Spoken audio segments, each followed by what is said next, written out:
सुखं भवेत् न शक्यते वर्णयितुं गिरा तदा स्वयं तदन्तःकरणेन गृह्यते स्वयं तदन्तःकरणेन गृह्यते।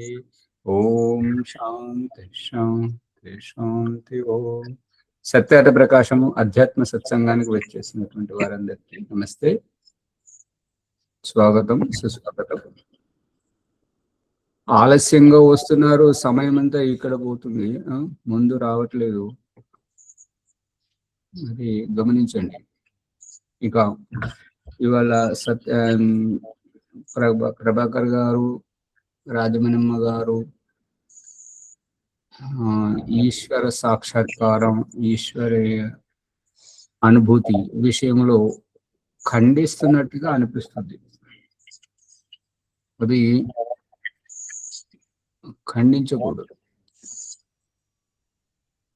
ఖండన ఏ రకంగా అంటే, భగవంతుడి సర్వవ్యాపకత్వాన్ని ఒక ప్రకాశములో ఇమిడ్చి ప్రకాశ రూపాన్ని చూపిస్తున్నారు, దానిని చీకటి కమ్మేస్తుంది. అంటే ప్రకాశము అనిత్యమైపోయింది, చీకటి ముందు అనిత్యమైంది. చలి గురించి చెప్తున్నారు ప్రభాకర్ గారు. చలి వేసవి ముందు కనుమరుగైపోతుంది. అక్కడ పరమేశ్వరుని యొక్క అనంత వ్యాపకత్వాన్ని అల్పత్వంలో నిరూపించి చూపించడు. చెప్పాల్సింది ఏంటంటే,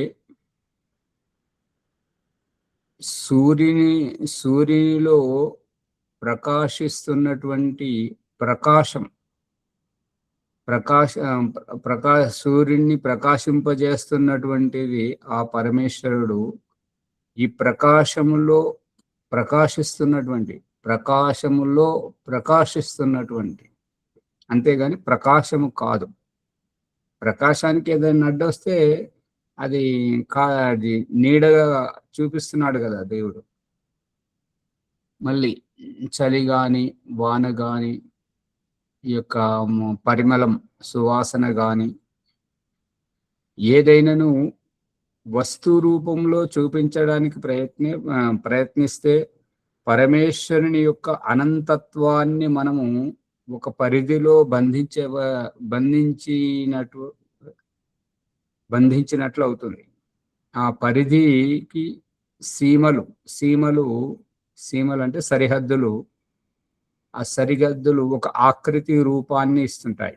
ఆ ఆకృతి రూపానికి అతీతమైన వాడు పరమేశ్వరుడు.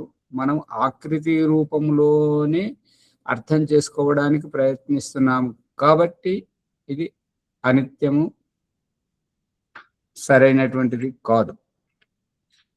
అర్థమవుతుందా ప్రభాకర్ గారు, రాజమణమ్మ గారు? అర్థమవుతుంది. అందుకని చెప్పాల్సింది ఏంటంటే,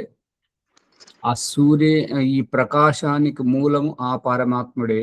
ఈ చలి, వాన, ఎండ, ఈ యొక్క కాల పరిణామాలకు మూలము ఆ పరమేశ్వరుడే. ఈ చంద్రుని వెన్నెలకు మూలము ఆ పరమేశ్వరుడే. ఈ పువ్వుల వికాసానికి మూలము ఆ పరమేశ్వరుడే. ప్రాణిజాతుల జన్మకు, వారి జీవితాలకు అన్నింటిలో ఆ పరమేశ్వరుడే ఉన్నాడు.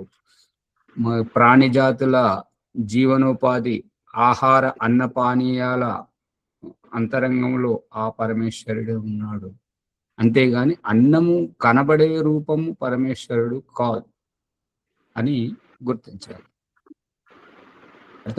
అంటే ఆచార్య, చంద్రులో చల్లదనము అని చెప్పొద్దా? చల్లదనము అంటే మరి చల్లదనాన్ని తరుముకొస్తున్నది వేసవి కదా, వేడి కదా. మరి చల్లదనముకే భగవంతుని పరిమితం చేస్తే తరుముకొస్తున్నటువంటి వేడిని ఏమంటారు? మరి ప్రకాశమునే పరమాత్మ అంటే తరుముకొస్తున్నటువంటి చీకటి దాన్ని ఏమనాలి? అందుకని ఒక పదార్థంలో చూపించడానికి ప్రయత్నించకూడదు. అది ఏమన్నా నిన్నటి సందేహాలు గుర్తుంటే మరి అవి రికార్డ్ చేస్తే బాగుంటది. ఇవాళ రికార్డ్ అవుతుంది కాబట్టి లేదు సత్యాల ప్రకాశం మొదలు పెడదాం. అదే ముక్తి అంటే ఏమిటి, సమర్పణ అంటే ఏంటని ప్రశ్న వేసాను సార్. ఏమంటారు? ముక్తి అంటే ఏంటి, అలాగే మళ్ళీ సమర్పణ భావము అంటే ఏంటి, మోక్షం అంటే ఏంటి అని 3 ప్రశ్నలు వేసాను సార్. ప్రశ్న అమ్మగారు ప్రశ్న ఎలా వేయాలి అని అంటే సూటిగా ఉండాలి. ముక్తి వేరు, సమర్పణం వేరు అని ఒక్కొక్కటి ఒక్కొక్క రకమైన ప్రశ్న. అవి రాసుకొని అదే.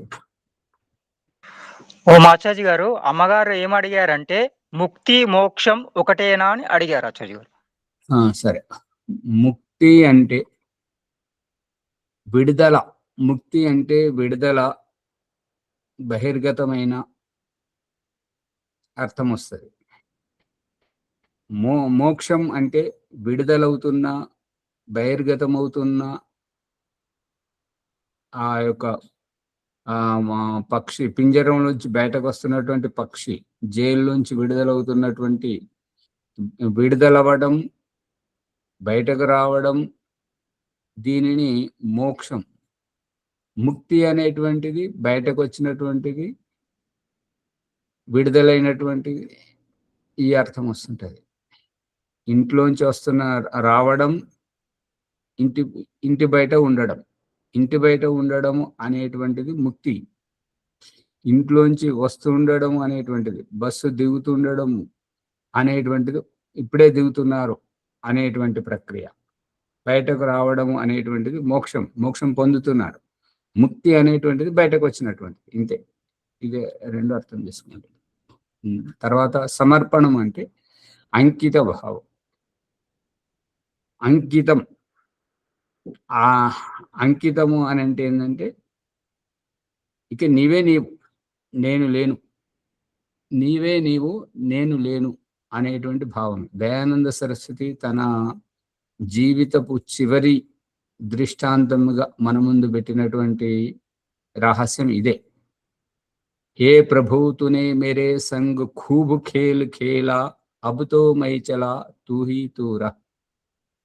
ఓ భగవంతుడా, నువ్వు నన్ను బాగా ఆట పట్టించావు, ఇక నేను ఉండలేను ఈ దేహంలో, అందుకని నీ సృష్టి, నీ వ్యవస్థ, ఇక నీవే నీవుండు, నేనుండలేను అనేటువంటిది. ఇక తనను తాను అంకితం చేసుకొని, వ్యవస్థకు అంకితం చేసుకొని, ఇప్పటి స్థితిలో ఉండకుండా భగవంతుడు చేసేటువంటి ఇంకొక స్థితికి, అక్కడికి తాను వెళ్ళిపోతున్నాడు. ఈ స్థితిలో ఉండలేను, ఇంకొక స్థితిలో ఉంటాను. ఇక భౌతికంగా వివాహంలో కన్యాదానం సాకుతోటి తల్లిదండ్రుల చేతుల మీదుగా కన్యా వరుని యొక్క చేతిలోకి, తద్వారా వారి కులగోత్రంలోకి వచ్చినటువంటి ఆవిడ ఆ కన్యాదానం అవుతుండగానే తల్లిదండ్రుల యొక్క పరిచయాన్ని కోల్పోతుంటది.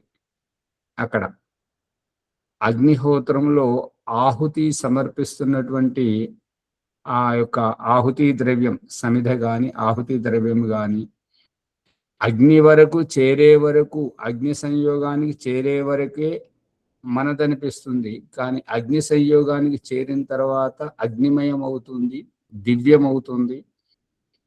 ఆ రకంగా అక్కడికి అంకితమైపోయిన తర్వాత ఇక మనది ఏమీ ఉండదు. అందుకే స్త్రీ జీవితం, వైవాహిక స్త్రీ జీవితం ఇది ఇక నాది కాదు, నీ చెంతకు వచ్చాను, ఇక నీవు ఏ రకంగా ఏలుకుంటావో అంతా నీ ఇష్టం, ఇదన్నా మమ, ఇది నాది కాదు, ఈ జీవితం నాది కాదు, ఈ జీవితం మీద నాకు ఎలాంటి హక్కు లేదు అనేటువంటిది వివాహ వ్యవస్థలో స్త్రీ జన్మ యొక్క రహస్యం. అగ్నిలో సమర్పించినటువంటి ఆహుతి కూడా ఇదన్న మమ సమర్పితం, ఆత్మ సమర్పణం. యుద్ధంలో ఓడిపోయినటువంటి శత్రువు ఆత్మ సమర్పణం చేయడం. నువ్వు చంపినా నీ నీ ఇష్టం, బ్రతికించినా నీ ఇష్టం, ఏదైనా నీ ఇష్టం. ఆత్మ సమర్పణం. ఇక నీ పట్ల నేను ఎటువంటి ప్రతిక్రియను వెలుబుచ్చాను, తిరుగుబాటు లేదు. నువ్వు ఎట్లా అంటే అట్లా, కూర్చోమంటే కూర్చుంటాను, నిలబడమంటే నిలబడతాను. దీనిని సమర్పణం.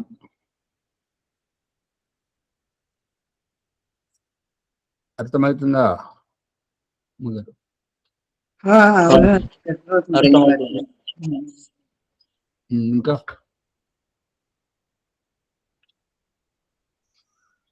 ఓం నమస్తే ఆచార్య గారు. చెప్పండి.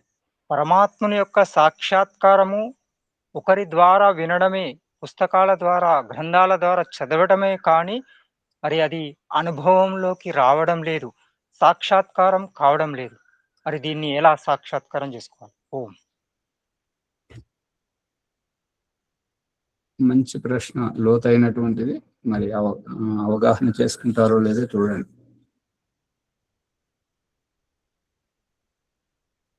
పుస్తకంలో ఉన్నటువంటిది ఒకరి అభిప్రాయం. పుస్తకంలో ఉన్నటువంటిది ఒకరి అభిప్రాయం. చెప్పుడు మాటలతో అవగాహన చేసుకున్నది మన సొంత అభిప్రాయం కాదు. వారి మాటల ప్రభావంలో మనం ప్రభావితం అయ్యామే కానీ మన అనుభవంలోకి రాని ఈ జ్ఞానం. అందుకని పుస్తకంలో ఉన్నది మనకెందుకు పనికిరాదు. ఒకరు చెప్పినటువంటి అభిప్రాయము ఎంతసేపు వారిని అనుకరించడానికి, వారి భావంలో మనల్ని మనము ఒదిగించుకోవడానికి ప్రయత్నం చేస్తుంటాం. అందు గురించి అది మనది కాదు. భగవంతుడు చూపిస్తున్నటువంటి దృష్టాంతాన్ని మనం చూసినట్టయితే, మనము వెళ్తున్నప్పుడు దారిలో ఒక వస్తువుకు మనకు దొరికింది. ఆ వస్తువు చెప్తున్న సందేశం ఏంటంటే, నీకంటే ముందొకరు ఈ దారిన వెళ్ళారు, వారి అజాగ్రత్త వల్ల ఆ వస్తువు ఇక్కడ పడిపోయింది, మీరు దానిని పట్టుకున్నారు, మీరు తీసుకున్నారు, మీ దృష్టిలోకి వచ్చింది అని ఆ వస్తువు చేత భగవంతుడు మనకు చెప్పిస్తున్నాడు. ఈ 84 లక్షల జీవరాశులు తల్లిదండ్రుల ద్వారానే పుట్టడం, తల్లిదండ్రుల ద్వారానే పుట్టడం, మళ్ళీ వ్యావహారికంగా నువ్వు ఎవరు అని అడిగించి ఈ ప్రత్యక్షాన్ని తుడిచిపెట్టి పరోక్షాన్ని అవగాహన చేయడం, కనబడని రహస్యాన్ని, ఆ కనబడని రహస్యమే కనబడుతున్నటువంటి దానిని శాసిస్తుంది, కనబడుతున్నటువంటి దానిని నడిపిస్తున్నది అని చెప్పేసి, నువ్వు ఎవరు అనే ప్రశ్నకు సమాధానంగా కనబడినటువంటి తండ్రి, తాత ముత్తాతలు, కులగోత్రాలు, ఆ వంశ పరంపర, ప్రత్యక్షంగా ఈ ఇంత పెద్ద చెట్టంత మనిషిని మనం ఎదురుగా నిలబడ్డా నువ్వు ఎవరు అనే ప్రశ్న ఈ కనబడే రూపాన్ని తుడిచిపెట్టడం, కనబడని పరోక్షాన్ని, ప్రత్యక్షాన్ని తుడిచిపెట్టి కనబడని పరోక్షాన్ని అందివ్వడం. ఈ ఆధార్ కార్డు చెప్పేది అదే. ఆధార్ కార్డు ఏంటంటే, మనం ఎంత చెప్పుకున్నా, ఎంత పేరు పెట్టుకున్నా, ఎన్ని డిగ్రీలు ఉన్నా అవన్నీ ఒట్టివే. ఆధార్ కార్డు తోటే మన గుర్తింపు అని అన్నప్పుడు ప్రత్యక్షం కాదు, పరోక్షమే మిన్న అనేటువంటిది.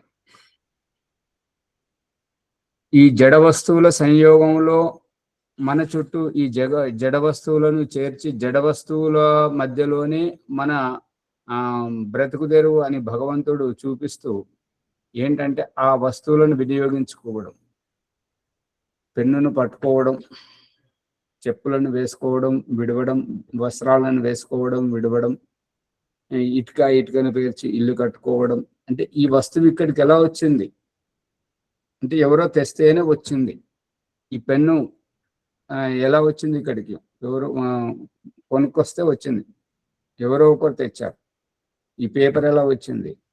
ఈ భోజనం ఎలా వచ్చింది? ఈ కంచం ఎలా వచ్చింది? ఈ నీళ్ళు ఎలా వచ్చాయి? అవి ఉన్న చోటనే ఉంటాయి. మనల్ని అక్కడికి నడిపించి మన నిత్యావసరాలుగా మనల్ని వాటికి సంపర్కంలోకి వెళ్ళజేస్తున్నాడు భగవంతుడు.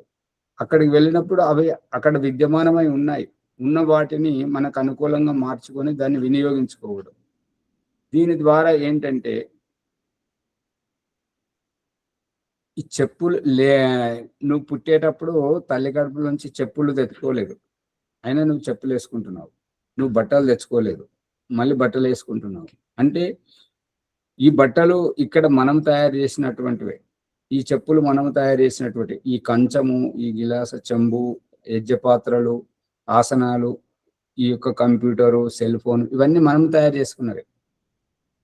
వీటి సందేశం ఏంటంటే ఈ వస్తువులు తయారు చేస్తేనే తయారవుతున్నప్పుడు సూర్యుడు, చంద్రుడు, నక్షత్ర గ్రహోపగ్రహాలు, ఇవన్నీ నదులు, సముద్రాలు, మరియు ఈ యొక్క కొండలు, గుహలు, లోయలు, సరస్సులు, ఈ యొక్క వృక్ష వనస్పతులు అన్ని, వీటి వెనుక కూడా ఇంకొకరు ఉన్నారు. ఆ ఉన్నది నేనే, నన్ను గుర్తించు.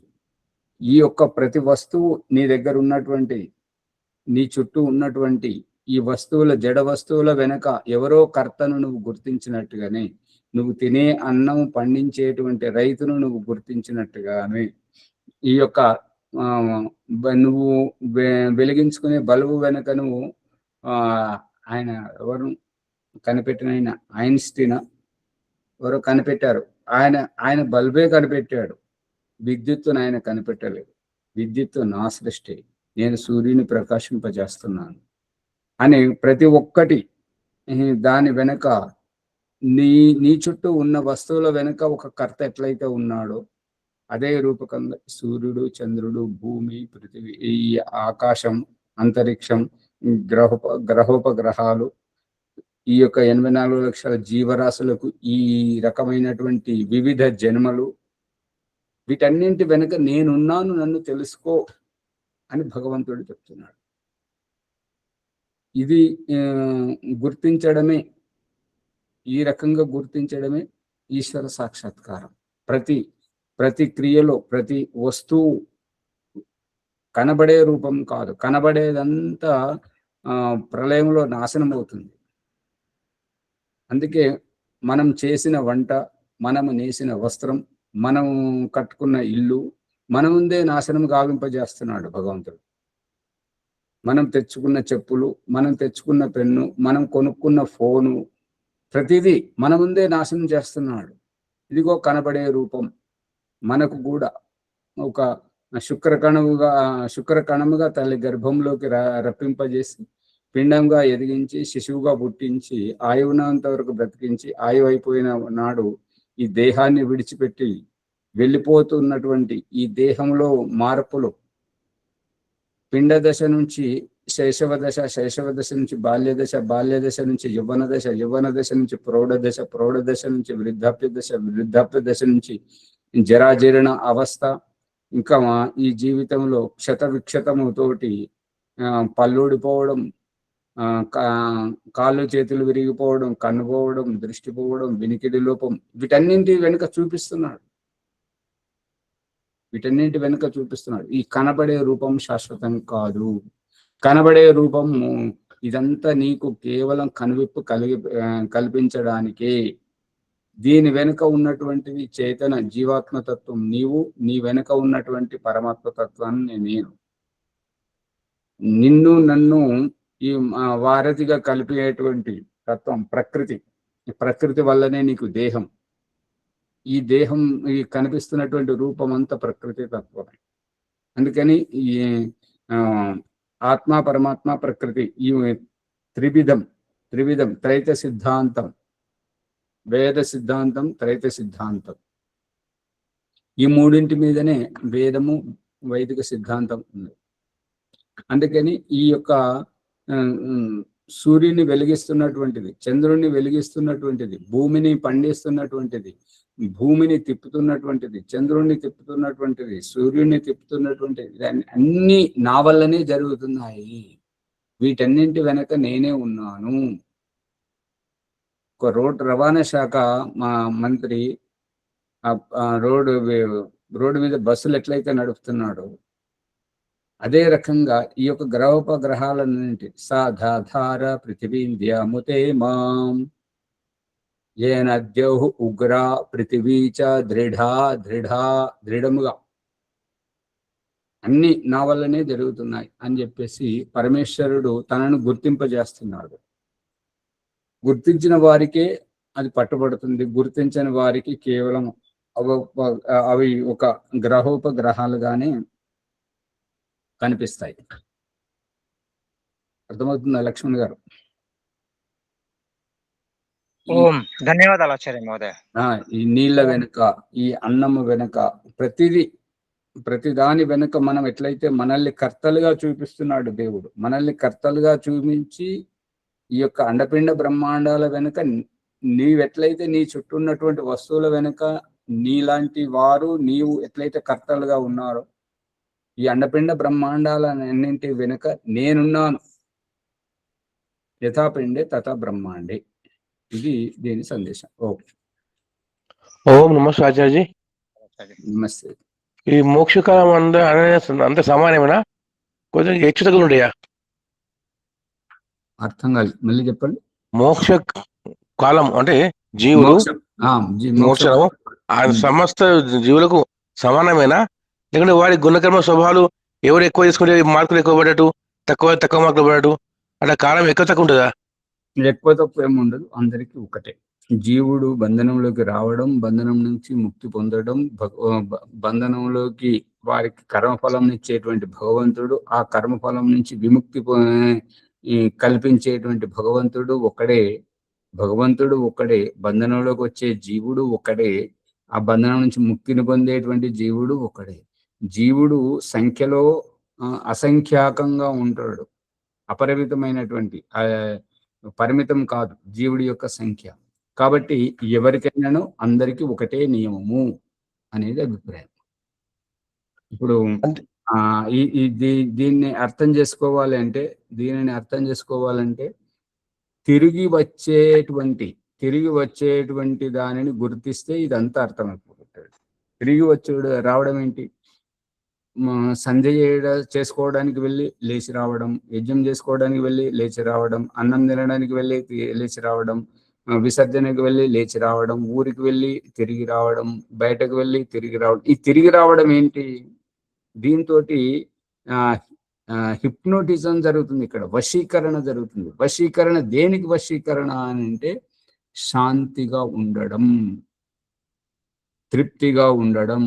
ఈ అసంతృప్తితోటి బయటకు వెళ్ళి సంతృప్తికరంగా నువ్వు వస్తున్నావు కదా, ఈ సంతృప్తి ఇదైతే క్షణిక సంతృప్తి. కానీ శాశ్వత సంతృప్తి ఎక్కడి నుంచి అయితే ఏ స్వర్గం నుండి అయితే నువ్వు వైదొలిగావో అక్కడ నువ్వు శాశ్వతంగా, అక్కడ నీవు ఎక్కువ కాలం ఉండాలి అని అంటే ఈ యొక్క అన్ని క్రియల వెనుక ఉన్నటువంటి అసంతృప్తితోటి తినడానికి వెళ్ళి ఏడవడానికి వెళ్ళి ఏడుస్తూనే ఉండాలి. ఎందుకు ఊరుకుంటున్నావు? నవ్వడానికి వెళ్ళి నవ్వుతూనే ఉండాలి. ఎందుకు ఊరుకుంటున్నావు? వీటన్నింటి వెనుక అసంతృప్తి క్రియ చేపిస్తుంది, సంతృప్తి మనల్ని శాంతంగా ఉంచుతుంది. ఈ శాంతం ఏ క్రియ లేకుండా అక్కడ స్వర్గంలో ఉండాలి. కాబట్టి ఈ తిరిగి రప్పింపజేయడం అనేటువంటిది దీన్ని గ్రహిస్తే అప్పుడు తెలుస్తుంది. ఇది ఈ శాంతి అనేటువంటిది ఎక్కువ శాంతి అనేటువంటిది ప్రతి జీవాత్మకు అవసరమైతే మీరు అడిగినటువంటి ముక్తి కాలము అనేటువంటిది అందరికీ వర్తిస్తుంది. లేదు కొందరికి క్షణికమైతే సరిపోతుంది అని అంటే ఆ క్షణికం అనేటువంటిది క్షణం చూపిస్తూనే ఉన్నాడు. పట్టుకున్నారా సూర్యప్రకాష్ గారు? గ్రహించాము. ముక్తికి వెళ్ళేసిన జీవుడు ముక్తి పోయించిన అనే అనుభూతి ఉంటుందా? మన జన్మ ఉంటుంటది. ఇప్పుడు మనకు కల్పిస్తున్నాడు కదా. ఇప్పుడు అమ్మగారు మురుగు కాలువ దాటుతున్నది, మా అమ్మగారు తన ఒక్కగానొక్క కొడుకు చనిపోతే ఆ శవం ముందే కూర్చొని ఉన్నది. కానీ వాళ్ళ ఆచార్యుడు చెప్పాడు, ఏడవద్దమ్మగారు, ఈ చావు అనేటువంటిది దేహానికే, ఆత్మకు కాదు. కాబట్టి ఏడవద్దంటే ఆవిడ ఏడవకుండా ఉన్నది, అంటే దుఃఖాన్ని జయించింది. మురుగు కాలువ దాటుతున్నప్పుడు వాసన చూస్తుంటే అమ్మగారు ఇంకా ఏం చేస్తున్నారంటే ముక్కు మూసుకుంటారు. ఎందుకు మూసుకుంటున్నారంటే వాసన వస్తుంది. అంటే మీరు వాసన చూసే దగ్గర ఉన్నారా? మీరు వాసనకు అతీతంగా ఉండండి. దుర్వాసన గాని సువాసన గాని ఈ వాసనకు అతీతంగా ఉన్నప్పుడు మిమ్మల్ని సువాసన మురిపింపజేయదు, దుర్వాసన బాధ పెట్టదు. పట్టుకుంటున్నారా రాజమణమ్మ గారు రహస్యం? సువర్చలమ్మ గారు అర్థమవుతుంది. ఈ అతీతంగా ఉండాలి. ఉన్నప్పుడే ఈ ముక్తి అనేటువంటిది ఎవరైతే పొందుతుంటారో ఆ యొక్క జీవాత్మలకు అన్నింటికి వర్తిస్తుంది. ఈ ముక్తి పొందాలి అనేటువంటిది ప్రతి జీవి ఎట్లయితే తహతహలాడుతున్నాడో, క్షణికమైనటువంటి సుఖం, ఆనందం అనేటువంటిది, ఈ యొక్క క్షణికమైనటువంటి సుఖం శారీరకంగా గర్భాధానంలో అక్కడ అనుభవింపజేస్తున్నాడు, తల్లి ప్రేమతోటి ఇక్కడ అనుభవింపజేస్తున్నాడు, భోజనంతోటి అక్కడ అనుభవింపజేస్తున్నాడు. క్షణిక సుఖం, ఆ క్షణికమైనటువంటి దాన్ని క్షణికంగానే అనుభవింపజేస్తున్నాడు, శాశ్వతమైనటువంటి దాన్ని శాశ్వతంగా అనుభవింపజేస్తున్నాడు. అర్థమవుతుందా? తాత్కాలికం.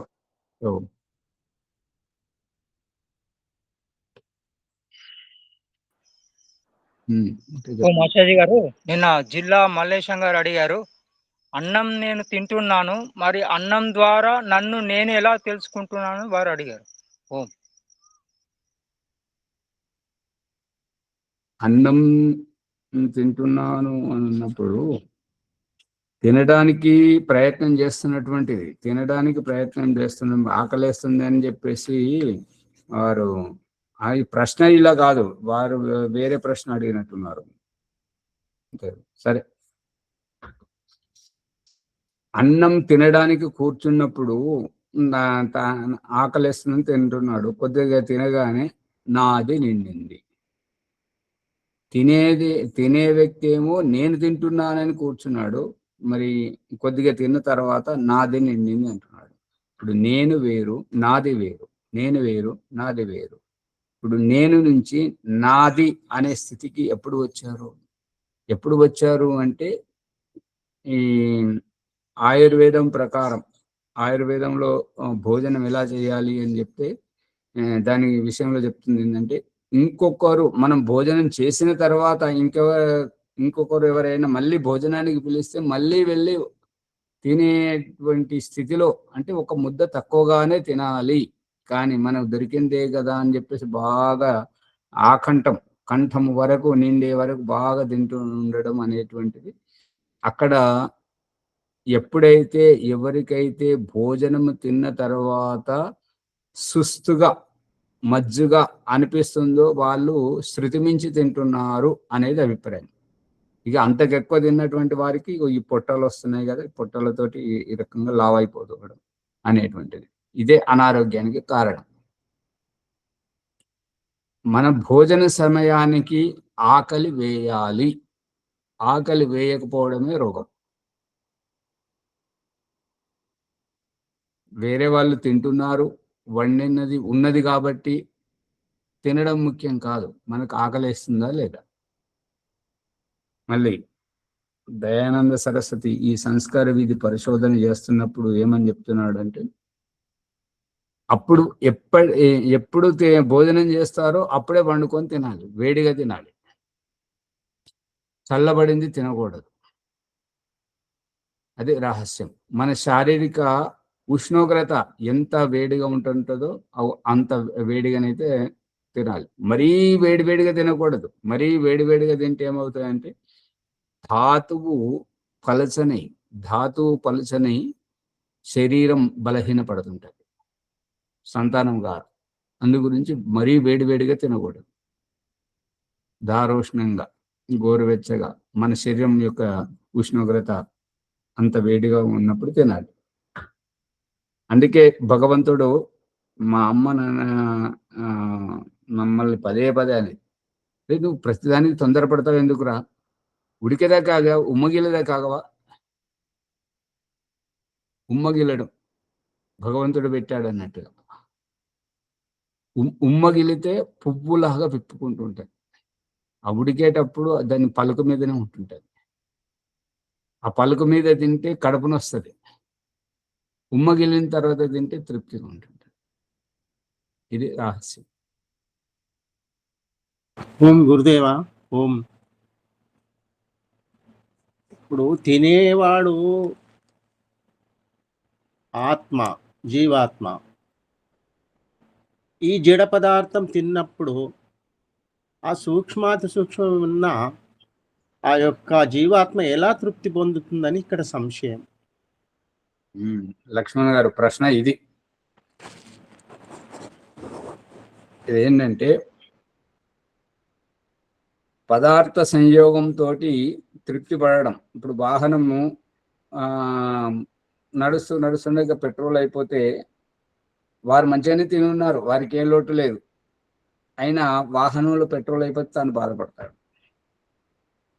ఆ పెట్రోల్ పోసుకోగానే తృప్తి, ఇక పద, ఇంకెంత దూరం పోతావు పద అని ఒక తృప్తి. తనకు అనుకూలమైన వాళ్ళు సహకరిస్తే, నాకు వీళ్ళు ఉన్నారు కదా అని చెప్పేసి వాళ్ళ మీద నమ్మకంతో. అదే వాళ్ళు సహకరించలేదు అనుకోండి, సమయానికి ఒక్కరు సహకరించారు అని అసంతృప్తి. ఈ భోజనం ద్వారా దేహము, ఇప్పుడు మల్లేశం గారు, దేహము వాహనము రెండు ఒకటే. దేహమును నడిపించేటువంటిది ఆత్మ, వాహనమును నడిపించేటువంటిది మనం. నడుస్తున్న వాహనానికి పంచర్ అయినా, లేదంటే దాంట్లో పెట్రోల్ అయిపోయినా, లేదా ఇంకా అది ఇంకేదైనా పాడైనా మనము ఎంత బాధపడుతుంటామో. మనం ఇష్టపూర్వకంగా కొనుక్కున్నటువంటి వాహనానికి ఆ కుక్క మూత్రం చేసినా, లేదంటే ఎవరైనా ఇంకేదైనా చెత్త పోస్తే ఎంతైతే బాధపడుతుంటాము. మన మీద ఎవరు పోయారు, అయినా వాహనాన్ని అంత ప్రేమగా చూసుకుంటాం అనమాట. ఆ వాహనం కానీ, ఇల్లు కానీ, వాళ్ళ చెప్పులు కానీ, వాళ్ళ వస్త్రాలు కానీ, వాళ్ళ ఇల్లు కానీ, వాళ్ళ వస్తువులు ఏదైనా కానీ అంత ప్రేమగా చూసుకుంటున్నప్పుడు అవి బాగుంటే తాను బాగున్నట్టు తృప్తి పడడం అంతే. ఇక వస్తువు తాను కాదు, వస్తువు తాను కాకపోయినా ఆ వస్తువులో తనను చూసుకుంటున్నాడు కాబట్టి ఆ వస్తువు తనకు అందుబాటులో ఉండి మంచిగా పనిచేసింది అనుకోండి, తృప్తి పడడం. పరీక్ష రాయడానికి పోయినప్పుడు పెన్ను పారకపోతే ఇబ్బంది పడడం. బయటకు పోదామని చెప్పేసి బయలుదేరేసరికి చెప్పులు తెగిపోవడం. ఇట్లా ఈ యొక్క అసువిధ అనేటువంటిది బాధాకరం, సువిధాజనకం అనేటువంటిది తృప్తిదాయకం. ఈ భోజనం అనేటువంటిది దేహం నడవాలి అంటే, దేహం జీవించి ఉండాలి అంటే ఈ దేహానికి భోజనం తినిపించాలి. భోజనం దేహానికి, దేహం యొక్క అవసరాలు తీరిస్తే మనం సుఖమయంగా ఉంటాం. కంట్లోని నలుసు తీయకుండా చూడండి, చెవిలోని గుబ్బలు తీయకుండా చూడండి, ముక్కులోని పక్కులు తీయకుండా చూడండి, పండ్లు దోమకుండా చూడండి. అదంతా మరి దేహంలో వస్తున్నటువంటి వికృతే. కానీ తీస్తే మనం ఆరోగ్యంగా తృప్తిదాయకంగా ఉంటుంటాం. లేదంటే సమాజం చేత దేవుడు తిట్టిస్తున్నాడు కదా, మొహం కడగవ, మాది కళ్ళు చూడు ఎట్లున్నా నిద్రమత్తు అని చెప్పేసి అనిపిస్తున్నాడు కదా వేరే వాళ్ళ చేత. ఈ తృప్తి అనేటువంటిది తనను ఈ దేహం వల్ల, దేహానికి కావలసినటువంటి అవసరాలు నెరవేర్చడం వల్ల తృప్తి. అందుకే నాది నిండింది అనిపిస్తున్నాడే తప్ప నేను తృప్తి పడ్డాను అని అనిపించట్లేదు. ఇక్కడ ఇంకొక విషయం ఏంటంటే, ఇంట్లో మనకు నచ్చిన వంటకం తయారయ్యింది, అబ్బా ఇవాళ చాలా తృప్తిగా తిన్నాను అంటే ఏమంటారని చెప్తే, తృప్తిగా తిన్నారు కదా, వాళ్ళు ఏమని చెప్తారంటే ఇలాగే పదే పదే చేస్తుండు. మరి తృప్తి పడ్డ తర్వాత మళ్ళీ ఎందుకు చేయమంటారు? తృప్తి పడ్డ తర్వాత ఇక ఇట్లా ఇంకోసారి చెయ్యకు అని అనరు, మళ్ళీ మళ్ళీ చేయించుకుంటారు. ఆ తృప్తి కావాలని కోరుకుంటారు. మల్లేశం గారు అర్థమవుతుందా? అర్థమవుతుంది. అదే అందుకని దేహం అనేటువంటిది వాహనాన్ని, మన ఇంటిని, మన దుకాణాన్ని, మన వ్యాపారాన్ని, మన పశువులను, మన పెంపుడు జంతువులను, మన మొక్కలను, మనం పెట్టినటువంటి మొక్కను అవి అంత ప్రేమగా మనం చూసుకుంటున్నప్పుడు దానికి ఎవరైనా ఇబ్బంది పెడితే అవన్నీ ఇప్పుడు మొక్కకు పోసిన నీళ్లతోటి ఆ చెట్టు తృప్తి పడుతుంది, పచ్చగా అవుతుంది, చిగురిస్తుంది, పువ్వులు పూయిస్తుంది, కాతగాయిస్తుంది. ఆ పక్షులకు వాటికి దాన వేయడం, నీళ్లు పెట్టడం వల్ల అవి మంచిగా ఆరోగ్యంగా ఉంటాయి. అది అంతే తృప్తి వాటికి. పని వాళ్ళకు అప్పుడప్పుడు వాళ్ళకు ఇన్ని డబ్బులు ఇస్తూ పోతుంటే మంచివారు అని అంటుంటారు. అదే ఇవ్వలేదనుకోండి పిసినారోడు అది ఇది అని చెప్పేసి అంటుంటారు. తృప్తి వారికి కావాల్సినటువంటిది చూడాలి. ఓం గురుదేవ, ఒక వస్తువు మనం స్వీకరించినప్పుడు లడ్డు కానీ ఏదన్నా మనకి ఇష్టమైన వస్తువు స్వీకరించిన తర్వాత మళ్ళీ అదే రెండవసారి అలాగా మూడవసారి తింటూ పోతుంటే దాని మీద అసహ్యం ఎందుకు కలుగుతుంది? ఇప్పుడు చూడండి, అసహ్యం ఎందుకు కలుగుతుంది అని అంటే మొహం కొట్టడం అంటారు కదా. మొహం కొట్టడం ఏంటంటే అది కొంచెం కొంచెం ఇస్తేనేమో రుచిపూర్వకంగా ఇంకా ఇంకా తినాలని అనిపిస్తుంది. ఒకేసారి తెచ్చి ముంగడ పెట్టేస్తే ఏంటంటే అసలు మొహం కొట్టేసి అంతగా తినలేదు. అంతే తేడా.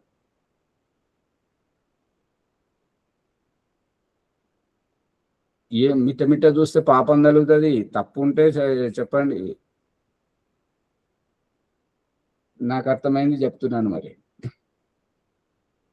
అమ్మగారు ఎవ్వరు మాట్లాడరు. అంటే తక్కువ తిన్నప్పుడు రుచిగా ఉంటుంది, ఎక్కువ తిన్నప్పుడు మొహం కొడుతుంది ఆచార్యజీ. అప్పుడు మొహం కొట్టిన మళ్ళీ తినాలని కోరిక కలుగుతుంది. ఆ కోరికే లేకుండా ఉండాలి. అమ్మగారు ప్రసంగం ఏంటి, మీరు చెప్తున్నది ఏంటి, మళ్ళీ చెప్పండి. మొహం కొట్టమంటే ఆచార్య అది పదార్థం తక్కువగా తిన్నప్పుడేమో ఇంకా రుచిగా అనిపిస్తుంది, మళ్ళీ తినాలని. అది ఎక్కువ తిన్నప్పుడు మొహం కొడుతుంది, ఇంక తినబుద్ధి అవుతుంది. మీరు చెప్పింది ఆచార్య ఇంకేమో. సరే సరే, అయిపోయిందా? ఓం ఆచార్య గారు, జీవాత్మ తనను తాను తెలుసుకున్నప్పుడు అంటే సంప్రజ్ఞాత సమాధి పొందిన తర్వాత పరమాత్మను ఈ జన్మలో పొందలేనప్పుడు అది మరుజన్మ ప్రయత్నమేనా అంటే లక్ష్మణు ఒక దృష్టాంతం చూపించాడు. చెట్టు ఎక్కుతూ సగం వరకు ఎక్కాడు, ఇంకా ఎక్కడానికి తనకు భయం అవుతుంది, లేకపోతే ఎక్కడానికి ఆలోచన కలగడం లేదు అని చెప్పాడు ఆచార్య గారు. ఇప్పుడు దానికి దేనికి సంబంధం ఏంటి? ఇప్పుడు చెట్టు ఎక్కడానికి, మధ్యలో నుంచి దిగడానికి, ముందుకు ఎక్కలేకపోవడానికి, ఇష్టం లేకపోవడానికి పునర్జన్మకు సంబంధం ఏంటి? ఏం చెప్పాలనుకున్నారు? అంటే చేసే ప్రయత్నము కొనసాగుతుందా అని ఆచార్యజీ వారి అభిప్రాయం అని నాకు అనిపించింది. ఇప్పుడు అమ్మగారు కడుపులో ఆకలి ఉంది, చెట్టు మీద పండున్నది. ఆ నక్కని అడగండి. నక్కకి ఏంటంటే దినమంతా తిరిగింది, ఎక్కడ దానికి తినడానికి ఏం దొరకలేదు. అక్కడ ఒక చెట్టుకు అంగూరు పళ్ళు వేలాడుతున్నాయి. దానికి నీరూరు వచ్చినప్ప ఎంత తృప్తిగా తినొచ్చు అని చెప్పేసి ఎగిరింది.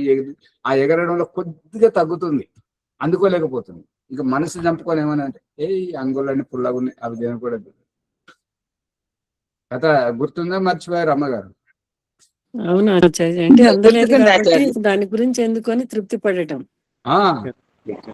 ఇప్పుడు ఎక్కలేకపోవడము అనేటువంటిది, ఇప్పుడు నీ ఎక్కాలనే ఉద్దేశమే ఉంటే ఈసారి ఏదో రకంగా ఎక్కలేకపోతున్నాను, మళ్ళీ ఉత్సాహాన్ని కూడగట్టుకొని మన ఉద్దేశం ఆ పండుని తెంపుకోవాలన్నా, తృప్తి పడాలన్నా దానికోసం ప్రయత్నం చేస్తారా లేదా? ఆ ఉద్దేశమే లేదు, కేవలం ఎక్కడం దిగడము అనే చేయలేదు.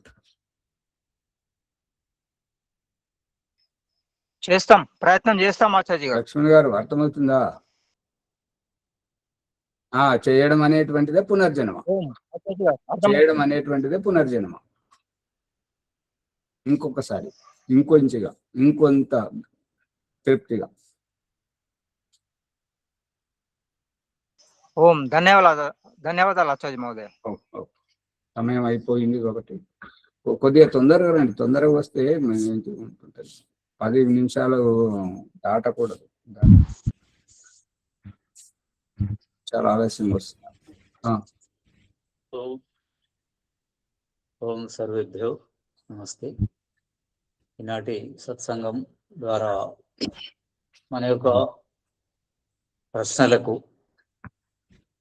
సందేహ నివృత్తి చాలా బాగా జరిగింది కాబట్టి ఈ సందేహ నివృత్తి ఎపిసోడ్ రూపంలో ఉంది. దీన్ని అందరికీ తెలియజేయడానికే లైక్ చేద్దాం, షేర్ చేద్దాం, సబ్స్క్రైబ్ చేసి గంట సింబల్ నొక్కి అందరూ ఈ ప్రశ్న సందేహ నివృత్తిని తెలుసుకునేటట్లు చేయాలని కోరుచున్నాను. ఇంకేమైనా సందేహాలు ఉంటే ఎవరికైనా కామెంట్ బాక్స్లో రాసి సందేహాన్ని తీర్చుకొని అత్యధిక జ్ఞానాన్ని పొందగలరని కోరుచున్నాను. ఈ విధంగా సందేహాలకు సరైన విధానంలో సరళంగా సందేహ నివృత్తి చేసిన ఆచార్య గారికి ధన్యవాదములు. ఈనాటి వైదిక సంధ్య ప్రభాకర్ నారాయణ.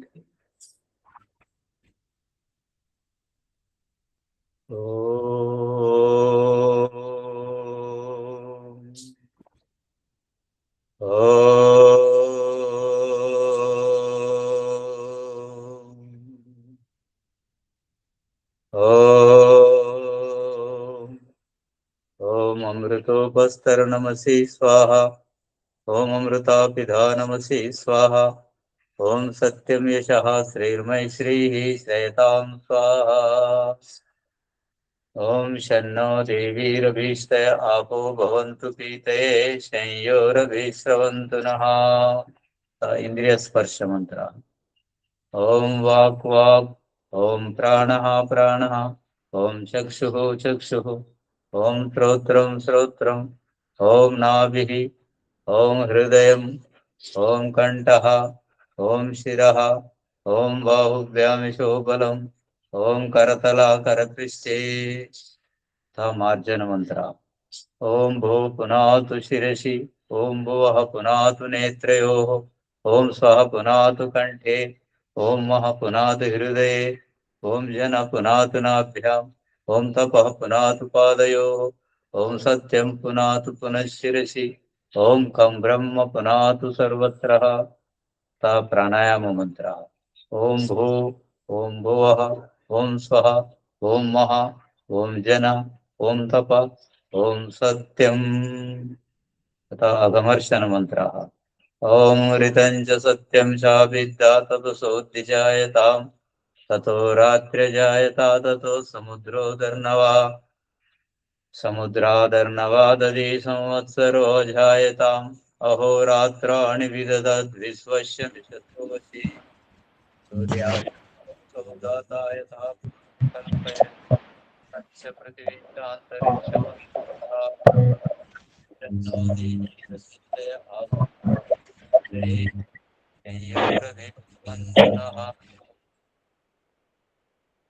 ఓం ప్రాచీదిగగ్నిరధిపతిరసితో రక్షితాదిత్యా ఇషవః. తేభ్యో నమో అధిపతిభ్యో నమో రక్షితృభ్యో నమో ఈశిభ్యో నమయేభ్యో అస్తు. యోస్మాన్ ద్వేష్టియం వయం దిస్మస్తం వోజం వేదద్మః.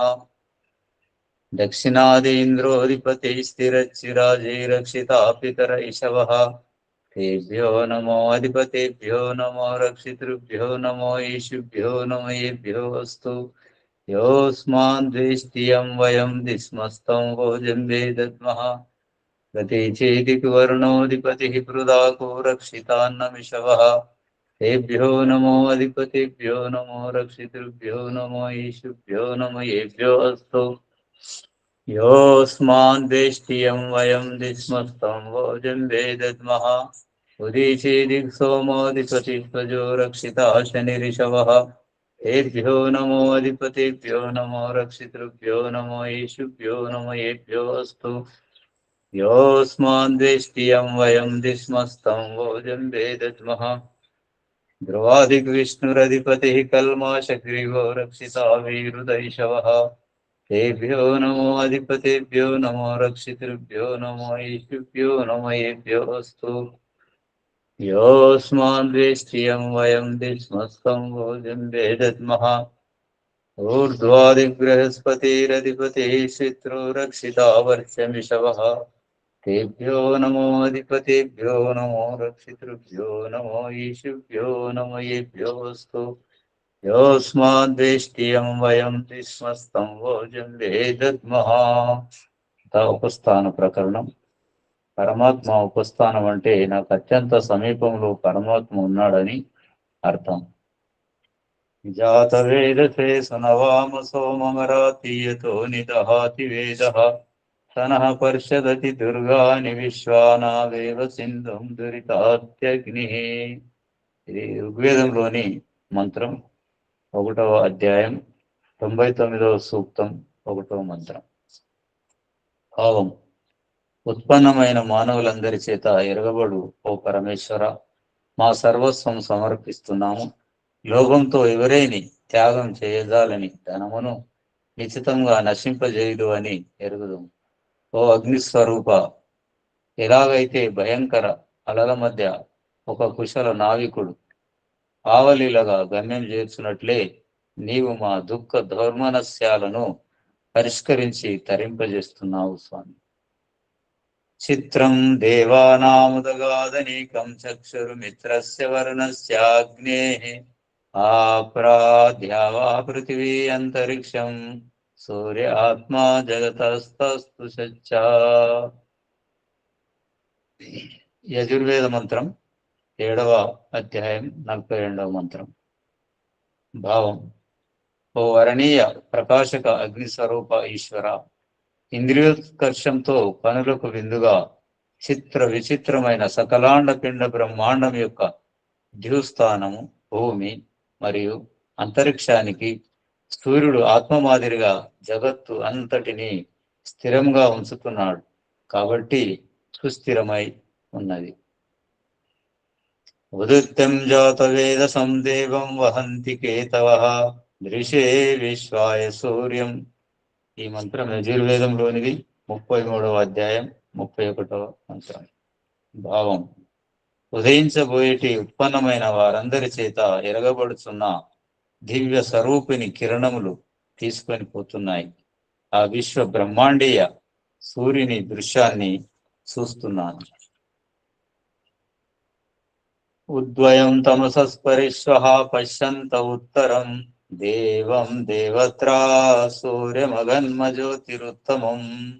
ఈ మంత్రం యజుర్వేదంలోనిది, 35వ అధ్యాయం 14వ మంత్రం.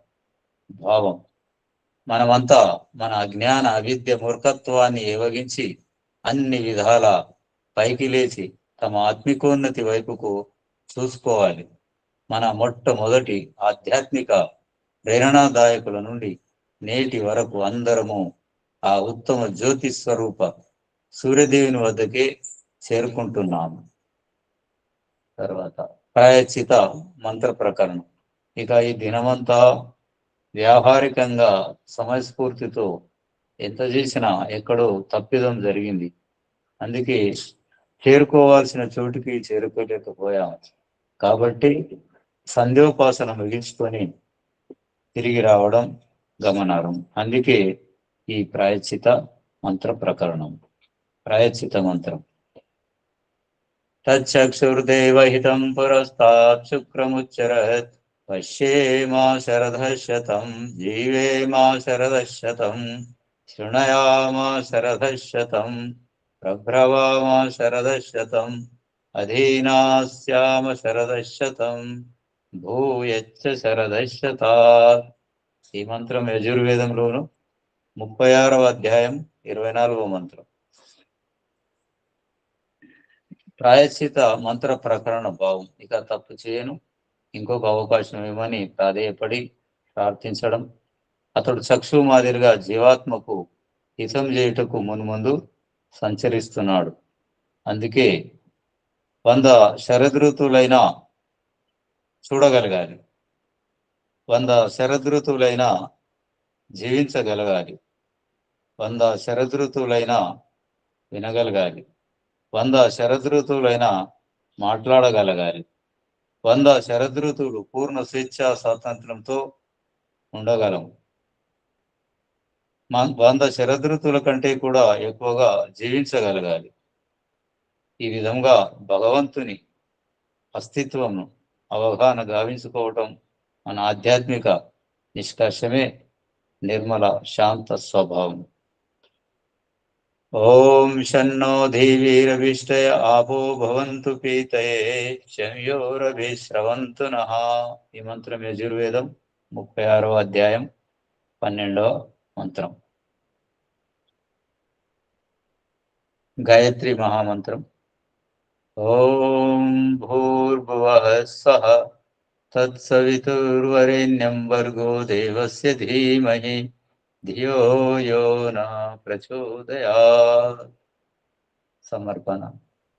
హే ఈశ్వర దయానిధి, నీ కృప వలన నేను చేస్తున్న జప ఉపాసనాది కర్మల మూలమున ధర్మార్థ కామ మోక్షములైన చతుర్విధ పురుషార్థములు నాకిప్పుడే సిద్ధించినట్లు అనుగ్రహింపుము స్వామి.